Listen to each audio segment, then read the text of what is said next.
Hello and welcome to Attention Central Texas. I'm your host, Charles Jenkins, and in the studio with me we have Coach Bruce Cox.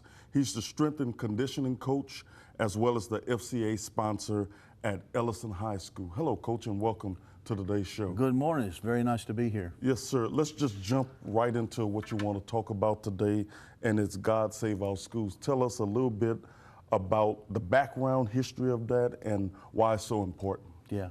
Thank you. Well, God Save Our Schools, first of all, that's an event that we're going to put on.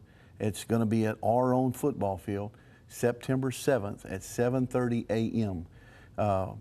That is when we usually have our, Fellowship of Christian Athlete huddle. But we are really burdened by all the school shootings that are going on.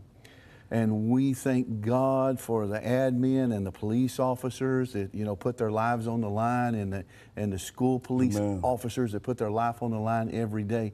But here's the deal. As hard as these people try, they can't be everywhere all the time. That's right. Even the most sophisticated scanning machines of, trying to detect these arms and knives and guns and stuff, they're going to miss some things. And if people really want to do harm, they're going to do harm.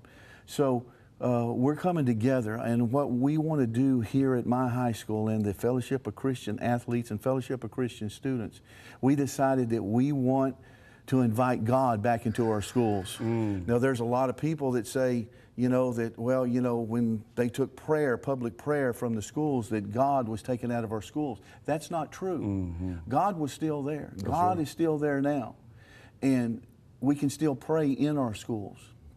And so it's got to be student-led. And we are going to do, the students have decided to take this on themselves, and they're going to lead this thing. But what they want is they want local pastors here in town to come and pray over our schools. So what's going to happen at God Save Our Schools, at 7:30 in the morning, we're going to have worship. We're going to have 2 volleyball girls. They're going to lead our worship, and they're going to sing. And we're going to have a short message, and this message is going to center around 2 Chronicles chapter 7, verse 14. Yes, sir, brother. If my people who are called by my name shall humble themselves and pray. And we are going to come together, and it's going to, if it's a day of repentance, we just want the fire of God to fall on Ellison High School, on that football field. And what we want to do is we want to draw a bloodline around each of our schools. So what else we've done is we've invited, and we want a representative from every single school here in KISD. Wow. I believe even Florence is coming. If I'm not mistaken, the superintendent of Florence may be coming to this thing. So Florence is going to be represented. And so we're going to have a roll call.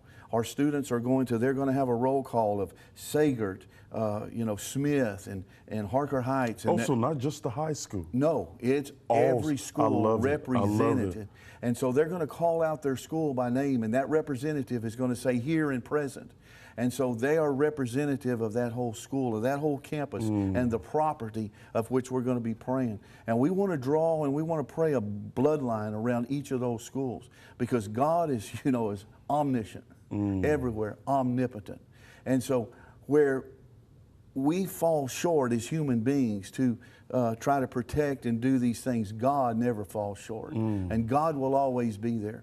And we felt it is important enough that we come together. By the way, God Save Our Schools, that's not original with us. Back in Brownsville, back in the Brownsville revival, they was having a lot of crime and activity and violence in that area, all the way to Orlando, down to Brownsville and Miami. And so during that Brownsville revival, they heard God. And God said, we need to start praying for these schools. We need to get in there and pray for these schools. And so they called it God Save Our Schools. This is back, I think, in 1993. Wow. And I was researching some things after my kiddos asked me, what can we do about this? And I said, you know what, let me do some research. And so I did. They did the same thing. Schools turned around immediately in a big swath and path in the, on that east coast of Florida. Here's another thing that my son is the head baseball coach down at Kingwood Park, down there close to Houston. During the playoffs, his team made the playoffs. And so that Saturday, he was supposed to play a team. I think it was in the second or third round. Well, Friday, is when that shooting happened down at Santa Fe. Yeah. Santa Fe is the team that he was going to play. The starting pitcher, here's my understanding of it. The starting pitcher who was going to pitch against my son's team was shot in the head. I think the starting catcher, to my understanding, was shot in the back. Now, I think they both survived, but they were shot. And so that Saturday, they didn't know if they were going to play or not. They didn't know if they was, Santa Fe was going to forfeit. But here comes Santa Fe. He talked to the head baseball coach. My son's team, they got T-shirts made, Santa Fe Strong. They wore them throughout the game. Santa Fe wore them throughout the game. And so right before the game started, they all made a big circle, the players and the coaches around the pitcher's mound, and they prayed and they asked God, for restoration and for peace in the families and God to protect. They asked for these things. And so that head coach said, we're not really here to play baseball. We're here to make a statement. We're here, to show, that we are resilient, that we will, overcome this violence, that, and so that really came home to me. That really came home to me. And so my son works in that high school environment. Santa Fe is just a stone's throw from where he's at. We work in these environments every day. And so if that could happen there, and it became that real there for him, it could happen anywhere. That's right. And so that's why we felt like that we needed to do something. And the one thing that we know to do is to bring God on the scene. I love it. And then another thing people can do that's watching us, if you're praying at home, God is, your kids are taking it to the schools as well. Absolutely. So, and I'm so with you. We never took God out the schools. He's always there. Always it's been just, there.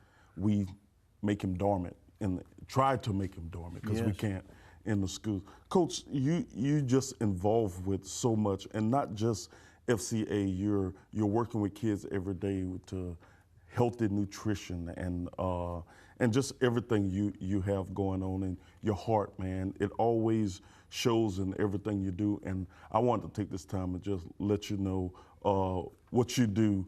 People see it. You are a living example of what every strength and conditioning coach, of what every FCA person should be at the schools. And you do a lot. You may not get the pats on the back, but I wanted to make sure before we left today that I made sure you knew that. We appreciate what you do so much. Thank you. Oh yeah. And what else is going on with it? I'm getting excited because I hope other districts see this, Temple, Belton, and decide to do the same thing as well. Well, when I first took over this FCA, there was a lot of things that I felt like needed to be changed. And so the first thing I did, of course, when anybody should do, is they seek God. And so kids like to have fun, they like to play games and like to have these icebreakers and all this stuff. Nothing wrong with that at all. But I was seeking God because I just felt like that God wanted something for this huddle at Ellison High School to be something so different and radical and groundbreaking, earth-shattering, that other schools would either try to follow suit. And so I was up there in the weight room praying early one morning, and I said, God, what do you want me to do? I'll do whatever you want me to do. I don't care what it is. Just how am I going to reach these athletes? How is FCA going to reach Ellison High School? Because there's such a harvest field there. Over 2,800 students, plus faculty, plus staff. And I could go on about what God is doing and all that, too. Oh, I can imagine.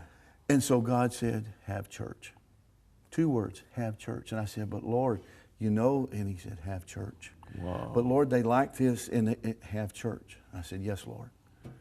So the first thing I did, the next thing I did, I plugged in my microphone. I got music off of YouTube, and we worshiped. And I prepared a message, and I preached hard. I preached the gospel. I preached the love of Jesus Christ. And I preached there's got to be a repentance in your heart. We had about 55 students there, 55, and from all sports. And we had about 40 of them stand up and give their hearts and lives to Jesus Christ. Yes. At school? At school, in the weight room. That is awesome. But get this, now we have over 155 that are members of FCA. And last October, we had a baptismal service. We had 23 get baptized. And this was at Maxdale Cowboy Church. Oh my God. Pastor Joe Daggs was so gracious. They just had a brand new church built, new baptistry, never been used. Our kiddos was the first ones baptized. That's awesome. And so we had a baptismal service of 23. We just got through just a couple of weeks ago of having another baptismal service. God is so moving over there, and I'm telling you, God is so moving. We got coaches that are giving their hearts and lives to Christ. They want to be baptized now. Mm-hmm. Custodians are giving their hearts and lives to Christ. We have cafeteria ladies who meet for prayer, and they pray. And there's just a phenomenal move of God going. That's awesome. But the FCA, we have purposely, we have asked God to come in and bring revival, bring an awakening. And we want the heavy rain of God's glory on that campus. Coach, if someone wants to get a hold of you from the community to get involved with this, how can they do that? Yeah, go to my school email. It's bruce.cox@KPLE-ISD.org. Okay. And they can get in touch with me, and I check it all the time. And give us the date again for God Save Our Schools. God Save Our Schools is September 7th. It's at 7:30 a.m. 7:30 a.m. And I know that seems, but I'm telling you, this is one thing that you'll want to come in late to work. It's going to last about 45 minutes, maybe 55 minutes, depending on how it goes. But it's 45 to 50 minutes, and it's 7:30 a.m. at Ellison High School football field. I think it's amazing that. You hear about things going on outside the school, but I think it's even more amazing that it's happening in the school and you have your district supporting them and behind you. Yes. It doesn't get any better. No, it doesn't. And we have a phenomenal admin downtown, starting with Dr. Kraft. We got a phenomenal principal, Mr. Dominguez, Principal Secretary Alice Brown, and so. God is opening the doors. Yes. God is doing the work. We're just co-laboring with Him. What He says do, we do. It sounds kind of crazy at times what we do, but if God says it, we do it. It's there. All right. Well, Mr. Cox, Coach Cox. Yeah. Thank you for what you do. Yes, and, Mr. Jenkins. I want to encourage you to keep doing what you're doing. People are watching, and they seeing God move through you in a mighty way in that school. People talk about it. We hear it all the time. And it's great to have you on the show. I'm honored. Thank you. Yes, sir. And thank you, our viewers, for tuning into Central Texas.